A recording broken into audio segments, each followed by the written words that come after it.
Let's get started with the site plan and landscaping. I'll begin by creating a terrain perimeter.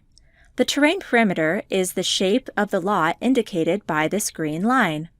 I can click and drag to resize or enter a dimension to precisely size the terrain. It can be easily edited by clicking on the edge to change the shape. Once the shape of the perimeter has been established, elevation data can be added to create sloped or varying terrain lots.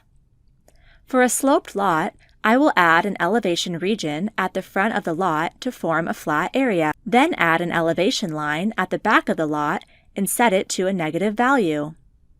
The program will automatically generate the terrain after clicking on the Build Terrain tool or by taking a 3D view.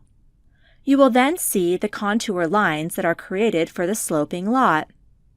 Roads, plants, fences, and other objects will follow the contour on the terrain. Other terrain features like roads, sidewalks, and driveways can help to complete a detailed landscape or site plan. Now that the terrain shape is completed, we'll move on to landscaping. Pre-arranged landscaping beds can be quickly placed into the design. These landscaping beds can add visual appeal and can be modified for your specific plan. You can download the landscaping beds from our website. The Plant Chooser can help to create custom beds with individually placed plants. It includes information on over 3,600 plants and is a great tool to help find and learn about the right plants for any landscaping project. To search for specific plants, there are several attributes that can be used to find the ideal plant and narrow the results.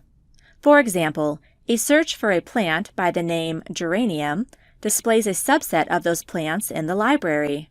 The search results can be displayed by either common or scientific name. When placing plants from the library, they can be distributed in a garden bed with settings for spacing, orientation, and scaling to make the garden beds look natural. Each plant has an informational tab with details about size, sun, water requirements, bloom time, and hardiness zone. The hardiness zone map helps to locate the area in which you live and determine which plants are suitable for that climate region. A plant schedule can be generated with all the plants in the landscape project. This can be a good shopping or planning list. To further personalize the project, take a real-life picture of the lot, import the photo, and use it as the background. 3D views look even more personalized. With the site plan and landscaping complete, there is one final element to add, a deck. Using the Deck Railings tool, draw the shape of the deck. When the area is enclosed, notice that a deck room label has been created. In a 3D view, we can see that the deck has been automatically generated with planking, foundation supports, and the structural framing. The software includes a framing option for decks that will automatically frame the deck and build the foundation supports for you. Deck defaults can be customized, including a deck roof and deck planking, where you can define the plank overhang, width, direction, and border planks. On the Deck Support tab, you can define the framing and structural details for the beams, post, and footings. A cost estimate for the deck can be generated from the materials list.